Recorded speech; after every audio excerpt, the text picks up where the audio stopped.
BJP সাংসদকে জগাসুর তোলাবাজ বলে আক্রমণ তৃণমূলের লোকসভার প্রার্থী মুকুটমণি অধিকারী।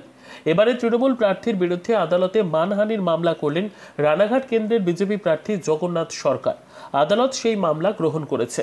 উল্লেখ্য, 2024-এর লোকসভা নির্বাচনে রানাঘাট কেন্দ্রের প্রার্থী ঘোষণা করেছে বিজেপি এবং তৃণমূল। অন্যদিকে সদ্য বিজেপি থেকে তৃণমূলে আসা বিধায়ক মুকুটমণি অধিকারীকে প্রার্থী হিসেবে ঘোষণা করেছে তৃণমূল। এরপর উভয় দল রাস্তায় নেমে পড়েছে প্রচারে। প্রচার চলাকালীন বিভিন্ন সংবাদ মাধ্যমের প্রশ্নের উত্তরে তৃণমূল প্রার্থী মুকুটমণি অধিকারী বিজেপি প্রার্থী জগন্নাথ সরকারকে আক্রমণ করেছেন জগাসুর বলে। পাশাপাশি মুকুটমণি বলেন, গত 5 বছর ধরে সাংসদের ক্ষমতা দেখিয়ে বিভিন্ন জায়গা থেকে তোলা তুলেছেন। কল্যাণী এইমস হাসপাতালে চাকরি দেওয়ার নামে লক্ষ লক্ষ টাকা দুর্নীতি করেছেন বলেও জানিয়েছেন মুকুটমণি। তার এই মন্তব্যের পরিপ্রেক্ষিতে বিজেপি প্রার্থী জগন্নাথ সরকার মানহানির মামলা করেছে তৃণমূল প্রার্থী মুকুটমণি অধিকারীর বিরুদ্ধে।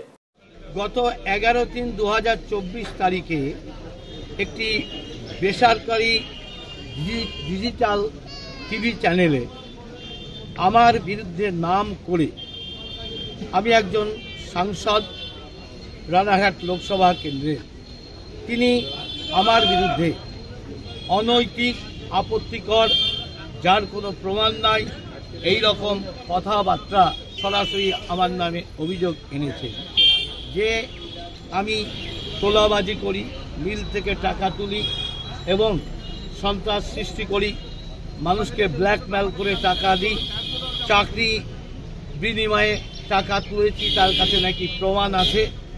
এই রকম কথাবার্তা আপত্তিকর বলায় স্বাভাবিক আমার সম্মান হানি হয়েছে।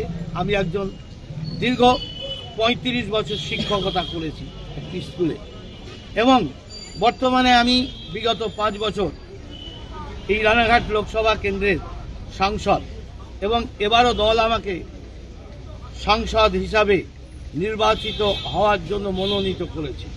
তাই এই রকম সময়ে আমার সম্মান হানিজনক কথাবার্তা, যেটা আইন বিরুদ্ধ, তাই আমি তার বিরুদ্ধে ভারতীয় দণ্ডবিধির অনুসারে যে অপরাধটি করেছেন তার বিরুদ্ধে আমি আদালতে আজকে বিচারকের কাছে আমি বিচারের জন্য আবেদন।